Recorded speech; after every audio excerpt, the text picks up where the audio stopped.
So, I've been involved in the tech industry for a while. I finally got my foot in the door at my dream company that I've always wanted to be at. However, I did not expect to have to be paired with one of the most obnoxious jerks that I've ever seen on this planet. Well, you know what? Things have a way of coming back around for ya, Bradley, because guess what?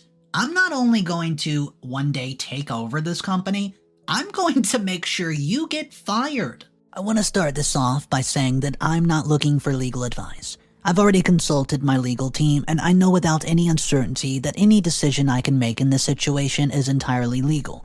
That's not what I'm posting this for. What I need is some feedback on the morality of the situation at hand. Having dealt with my fair share of unsavory individuals throughout my career, I never want to become one of them without realizing it. So, anyways, I'm 32 and male. I've been working in the tech industry, and since, before I graduated college, I was fortunate enough to have basically always known what I wanted to do. Some people feel a pull towards the art. Some people feel they're gifted athletes, and I was a grade A nerd from day one, guys. I knew without a shadow of a doubt that I was going to do and where I was going to do it. Growing up in a relatively big city, there wasn't really a shortage of tech companies around me. However, the one that captured my attention and kept it was a local company that often had a booth at my school's career fair. It was probably 7 the first time I spoke to a representative of the company, which we'll call light work for the purpose of this post. I'd tagged along the career fair with my older sister and spent the rest of the afternoon hovering around Lightwork's booth. The representative must have noticed me orbiting their station and decided to give me a rundown on what they did. I was in love immediately, and that love never faded. I managed to snag an internship, and then during my senior year, and then again in college, which let me work with a couple of different departments and get a good feel for the company of the field as a whole. After graduation, I applied to one place and one place only. Stupid, I know. But it worked out in the end, and I know loyalty to a company has fallen out of fashion in recent years, and I don't blame the people who feel that way, but I knew from the moment I stepped foot in the building that it was my dream job. Not a lot of people get to work their dream job as a fresh graduate, so you can imagine how stoked I was from the absolute get-go. The first few years, it was amazing. I got along great with my team and supervisors, and I managed to snag a couple of promotions owing to the inherent work ethic of a lifeless nerd. And you know what? I absolutely loved what I do. Then I was promoted to a different team. I'd initially been quite nervous about it to begin, joining the team because I knew it was the most productive team in the entire department. They got everything done quickly and perfectly, and I'd hear from a couple of other coworkers that the team lead was a bit of a hard butt.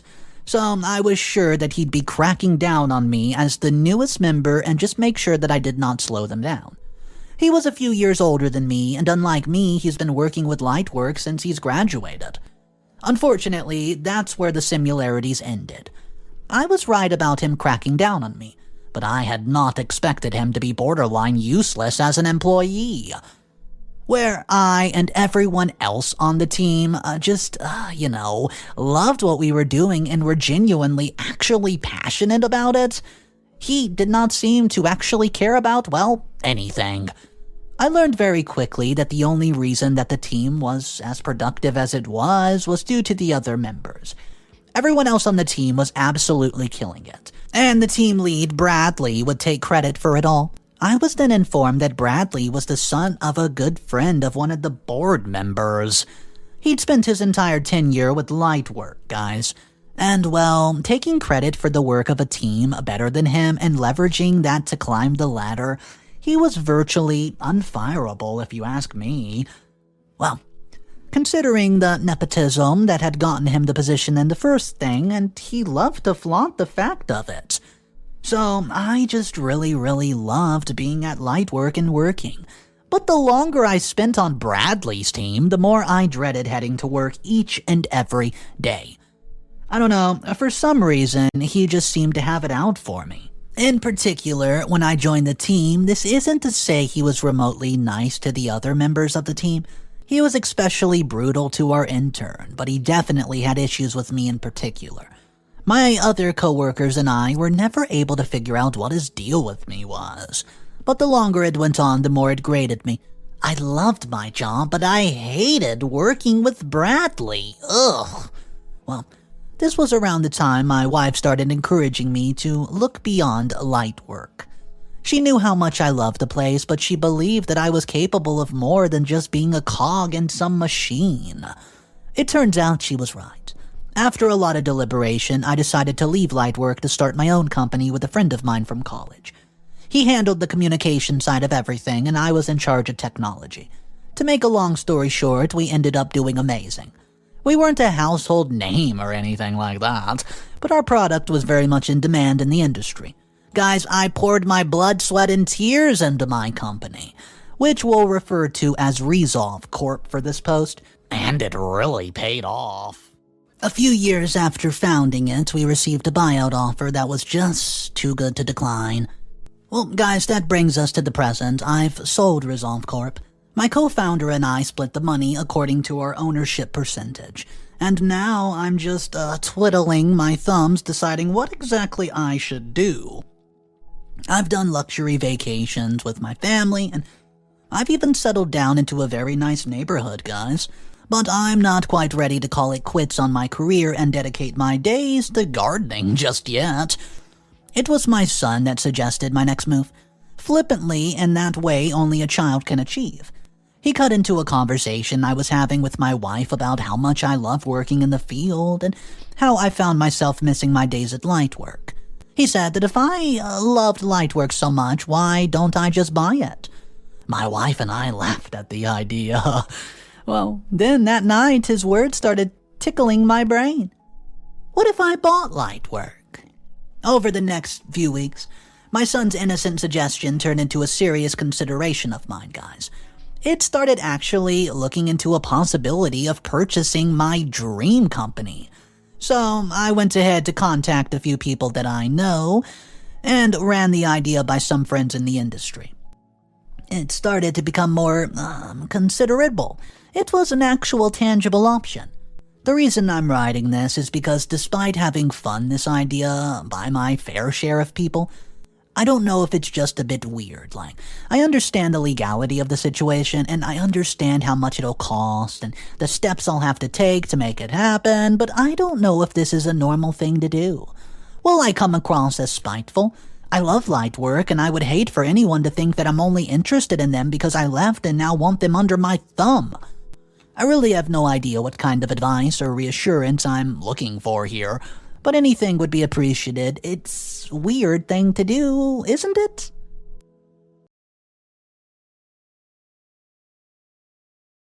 I've decided to go ahead with the purchasing of Lightwork. Seeing as it's been a while since my first post, we're actually a good way into the process already. Having just recently gone through this on the side of the company, being bought out, being the buyer is an interesting experience. I was never particularly involved with the higher-ups at Lightwork when I worked there, so there are a lot of new faces who are vaguely familiar and who are vaguely familiar with my work with them. The main owner seems relieved that I genuinely care about the company, which I think was a large reason that he even was willing to sell.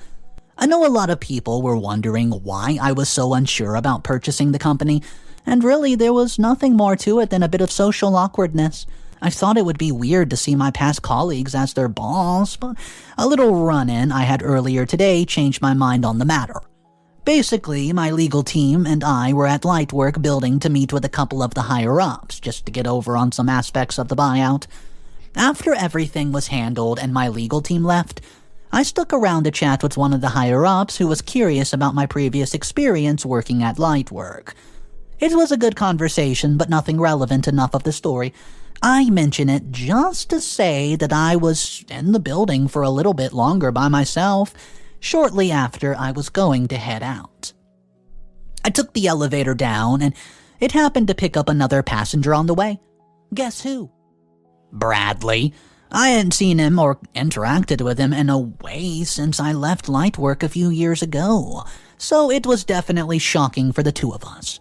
I figured that I would run into him at some point, but I wasn't really expecting today. Clearly he wasn't either, but he recovered faster than I did. He asked what I was doing here, and not wanting to reveal too much too soon, I just said I was dropping off some stuff that I hadn't realized I had with me. He just laughed and told me that I should just admit that I was back here to grovel for a job. I was speechless for a moment, and before I could think of anything smart to say back, we arrived on the first floor. Instead of dignifying him with a response, I decided to just leave. After all, actions speak louder than words, and I can't think of anything better than watching his face when I'm introduced as his new boss soon. I initially was just going to avoid him, which would not be very hard until I was officially his boss. But a lot of suggestions I've received have made me look at the situation in a more creative light. Almost everybody who had something to say about my last run-in with him thinks that I should mess with him a little. Let him dig his own grave a little more so that it's much more satisfying when the truth is revealed. Now, I was raised to be a good man. Integrity, honesty, all the above, and the values my parents instilled in me told me to leave the situation as it is and not bother with him at all. However, given the fact that he went out of his way to make rude assumptions after not having seen me for years, I think I can excuse a little bit of mischief. I resolved that if I saw him again, I'd let myself indulge a little mess with him. I would not go out of my way to look for him, but he came to me and I would not turn away. Well, come to me he did. In a very similar situation to our previous run-in, I bumped into old Bradley on my way out of the elevator in the main lobby. I think he was on his way back from lunch while I was on my way out to a meeting with the board. I didn't even have to say anything for him to ask how my groveling was going. I asked what he meant, and he said that I was clearly trying to get my old position back. He then asked me if my startup failed, knowing that this was my chance to mess with him. I feigned my best downtrodden look and nodded, letting him know that it went under. Instead of seeming remorseful or sympathetic like any normal person would be at the news, Bradley looked downright gleeful. He told me that he always knew I wasn't made for leadership and that any venture started by me or anyone on our old team for the matter was bound to fail. The only reason our team had been as productive as it was because of his steadfast leadership. Honestly, I think I should get an award for keeping a straight face throughout his little speech. As much as I wanted to continue our pleasant little conversation, though, I really did have to go. So once he was done with his monologue, I asked him to put in a good word for me jokingly and said my goodbyes. He assured me that he'd definitely be putting in a good word, given the fact that our old intern Nadia just texted me saying that Bradley's been bragging about sabotaging my chances at light work. I can tell that the next few weeks are going to be entertaining for sure. I replied to my ex-intern Nadia's text message.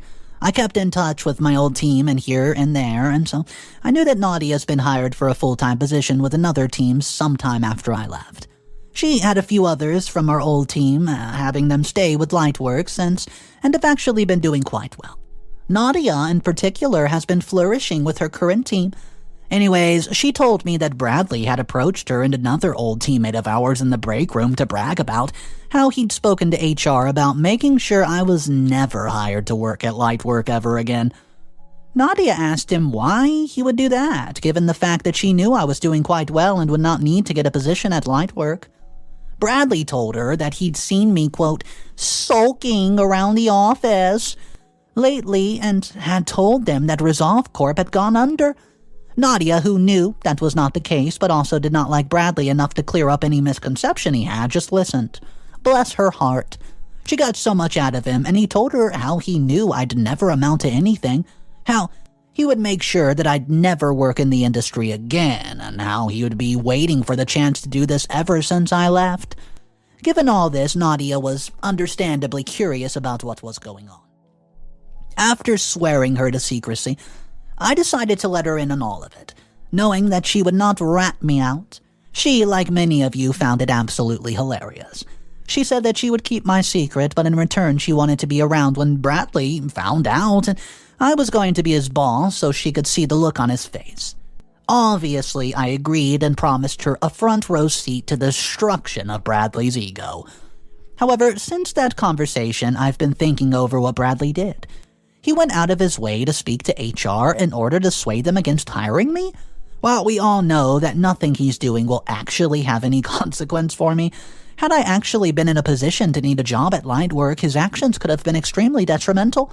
As far as he was concerned, he was sabotaging my career with no remorse for the fact that my young family and I would be left without a source of income. I decided that simply messing with him was not enough anymore. I called up a few of the members of the board that I'd become more comfortable with over the buyout process and set up a meeting outside of the office, just making sure that Bradley would not be able to catch wind of it. Nadia offered to see if she could get Bradley to talk more about what he had done in front of witnesses, and I, of course, accepted. There were only a few more details that I need to iron out before the buyout is going to be announced, and I can't wait to see again what Bradley thinks about it. As entertaining as it would be to have multiple witnesses to his downfall, I don't want to start off my time here at the helm of Lightwork on that note. Instead, I opted to keep it a little more private. Nadia and a couple of my other ex-teammates organized a reunion dinner for our original team. Obviously, both Bradley and I were invited, and unbeknownst to him, this was all a ploy to get him alone with us. I arrived at the dinner a little after Bradley, and upon laying his eyes on me, his smug little smirk returned. He made a big deal about welcoming me to the dinner, and an ex-teammate said how good it was to see me given how busy I've been lately, and Bradley replied by saying that I was going to have a lot more free time from now on. So, Nadia asked him what he meant, and with a gloating smirk he announced to everyone that Resolve Corp had gone under. Well, everyone else obviously was shocked, but before they could express their sympathies, I cut in to correct him, saying something along the lines of, "Oh, is that so? Is that what I said? Oh, I'm sorry, I meant Resolve was bought. It's not under, I just sold it." I went on to say that he was right about everyone seeing me more often, though, because my first action was buying out Lightwork. Guys, if you could have seen the look upon his face, it was priceless. And it took everything in me not to laugh to his face right then and there. Instead, I explained that I've been in talks with the board for the last few months about the buyout, which I was able to afford thanks to the lucrative buyout of my own company.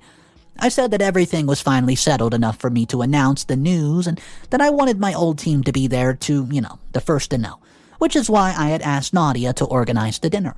While everyone else at the table took turns congratulating me and making jokes about me being their new boss, Bradley sputtered through a few responses before finally just accusing me of being a liar. So I invited him to ask his contacts on the board. Though no one else was authorized to announce anything in an official capacity for a couple more days, he did whip out his phone, though, and called right up the board member who had gotten him his job to begin with, only to find out that everything I was saying, 100% true. He raged about me making a fool out of him the times that we bumped into each other, and though I easily just responded that he made a fool out of himself without my help. To cap off a very amusing night, as he gathered his things to storm off from the table that had turned into a celebratory dinner for my accusation of the company, I stopped him to let him know that I wanted to meet him on the first day in the office a couple weeks from now. I told him that my assistant would be in touch.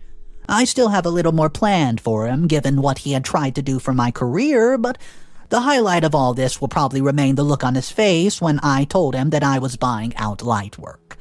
With that, the Chronicles of Bradley, as my wife has been referring it to, comes to a close.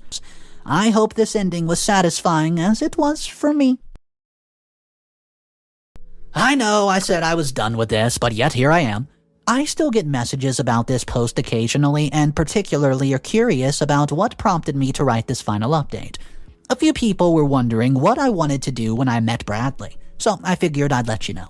On my first day at the helm of Lightwork, I called Bradley to the office to let him know I expected his resignation on my desk by the end of the day, and he can go ahead and move his crap out to a different department. Well, he was confused as you probably are, so let me explain. After I found out what Bradley had tried to do to my career, I decided that simply messing with him was not adequate. He deserved to actually face the consequences of his actions, and long story short, after meeting with some board members about some restructuring and getting the HR staff that he spoke to go on record about what he had said, I presented Bradley with two choices. Firstly, He could leave the company peacefully. Secondly, he could remain within the company at a much lower position. He was outraged, obviously, and asked what right I had to do such a thing. At that point, I presented multiple documents. Firstly, his attempt to, march my name through the mud with HR. Secondly, his productivity report as a team lead. And finally, a signed testimonial from every member of his team stating that he did not carry his weight. Guys, to summarize, what I'm sure was a very unfortunate moment for him, he chose to take the demotion. Yup, he's still here. He now works on a different team, not a lead, and is actually expected to do his own work. Of course, if he fails to perform, he'll be terminated. His salary decreased significantly, and given the fact that his contact on the board decided to retire after my accusation, he can't really go running to anyone. In other news, Nadia's been promoted to take Bradley's previous spot. She's doing great. All in all, I'm really happy with how it all turned out. Almost everyone is, with the exception of old dear Brad. The end for real this time.